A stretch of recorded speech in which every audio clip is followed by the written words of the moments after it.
होगा, government of India ने mandatory किया है कि एयर कंडीशनिंग जो है 3.5 टन के ऊपर जितनी भी गाड़ियाँ कमर्शियल व्हीकल हों उनमें एसी फैक्ट्री से ही फिट हुआ होना चाहिए।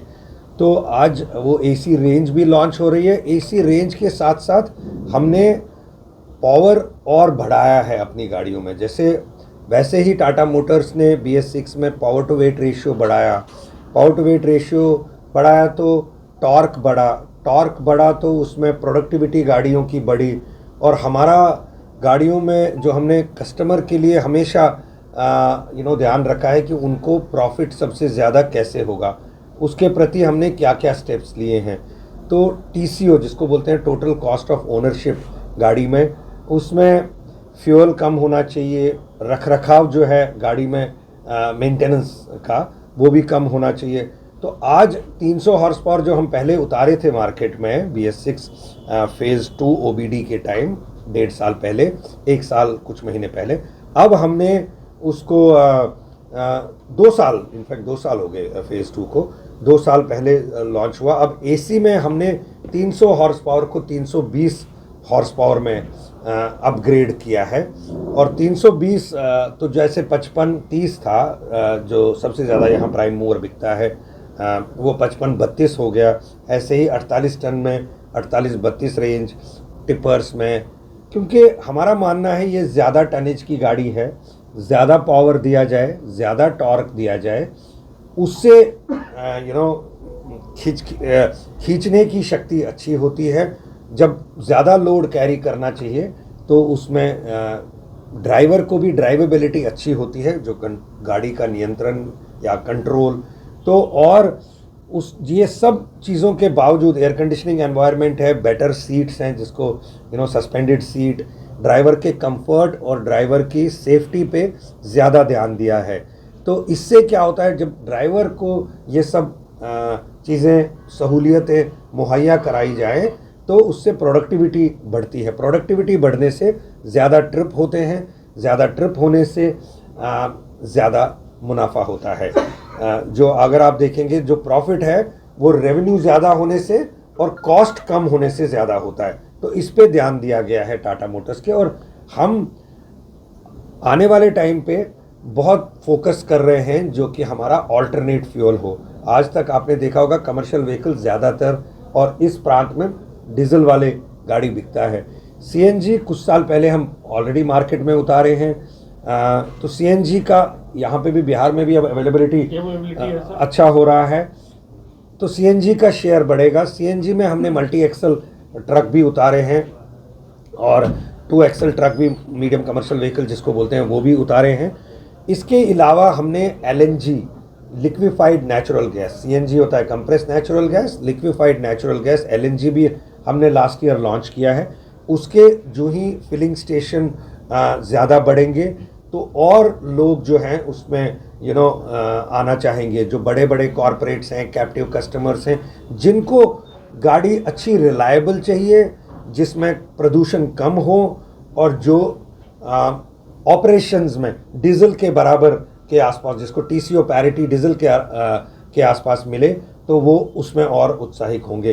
तो आपको जानकर ये भी खुशी होगी कि हमने बैटरी इलेक्ट्रिक व्हीकल मार्च में ऑलरेडी लॉन्च किया था जमशेदपुर में फाउंडर्स डे पे 3 मार्च को, और अब हम 55 टन में वो गाड़ी भी उतार रहे हैं। तो हमारा ये मानना है जितने भी चाहे लोकलाइज्ड एप्लीकेशन है, मतलब जहाँ 150, 200, 250 इस किलोमीटर की रेंज में, चाहे वो प्राइम मूवर हो, ट्रैक्टर, उसके पीछे ट्रॉली ट्रेलर बड़ा वाला, या टिपर, जहाँ पे हम एक चार्जिंग इंफ्रास्ट्रक्चर, ड्राइवर के, डीलर के, मैकेनिक्स और पूरा कंटेनर वर्कशॉप खड़ा करें, तो वो भी हम मार्केट में उतार रहे हैं। तो इलेक्ट्रिक व्हीकल 55 टन वो अब मार्केट में ऑलरेडी, जैसे मैंने बताया, मार्च में लॉन्च किया था। तो ये भी, इसके प्रति भी टाटा मोटर्स ऑल्टरनेट फ्यूल के कई सारे ऑप्शंस देंगे। और आपने सुना ही होगा, मिनिस्ट्री जो है सेंट्रल गवर्नमेंट में, वो काफ़ी काम कर रही है हाइड्रोजन के ऊपर। तो टाटा मोटर्स ने भी उसमें ट्रायल्स पे अभी गाड़ी चल रही है हमारे ट्रक्स। तो वो खैर थोड़ा फ्यूचरिस्टिक है, 1.5-2 साल तक उसके टाइम लगेगा जब तक गाड़ी वैलिडेट होगी और filling infrastructure hydrogen green hydrogen का होगा। तो उसके तब तक हम अपना प्रोडक्ट को तैयार कर रहे हैं। तो हमारा फोकस ये रहेगा कि सस्टेनेबिलिटी के नेट ज़ीरो के टारगेट्स कैसे अचीव हों, प्रदूषण कैसे कम हो और कस्टमर के लिए ज़्यादा मुनाफे वाली गाड़ियाँ जिसमें कम से कम माइलेज हो, मेंटेनेंस कम से कम हो, ताकि mileage in the sense mileage का कम से कम खर्चा हो माइलेज में, तो बेस्ट माइलेज हो जिसमें तेल की खपत कम हो, तो उससे उनको प्रॉफिट्स मिले और बेटर ज़्यादा ट्रिप्स हो, डाउन टाइम कम हो। तो ये पूरा आज यहाँ पे डिस्कशन चल रहे हैं कि फ्यूचर में आने वाले टाइम पे हम कस्टमर का वर्कशॉप में कम टाइम लगाएं, टर्न अराउंड टाइम जो है सबसे फास्ट हो, क्योंकि गाड़ी होती है कमर्शियल गाड़ी बाज़ार में लोड ले जाने के लिए, हाईवेज़ पे चलने के लिए, माइन में चलने के लिए, तो इसलिए वो चलती रहे वर्कशॉप में, चाहे पुर्जे हों, चाहे ये जो मैकेनिक्स हैं उनका जो ही टेक्नोलॉजी अपग्रेड हो उसके ऊपर उनको ट्रेनिंग दी जाए ताकि वो तुरंत गाड़ी को फिक्स करें। यहाँ ये भी चर्चा हो रही है स्पेयर पार्ट्स कौन कौन से हैं वो रखने चाहिए, कौन कौन से प्रकार की ट्रेनिंग्स होनी चाहिए, ड्राइवर के लिए रेस्टिंग स्टेशन हो। तो जो काम हम चाहते हैं कि एक डीलर के प्रति जो दायित्व है कस्टमर के उसके ऊपर और जो कंपनी के ऊपर है, तो उसका तो मैंने बताया ही। हमारा बिहार से ज़्यादा स्नेह इस करके है क्योंकि यहाँ पे हमेशा टाटा मोटर्स के कमर्शियल व्हीकल्स को प्राथमिकता प्रेफरेंस मिली है ग्राहकों को द्वारा। इसके लिए मैं उन सबका आभार प्रकट करना चाहता हूँ।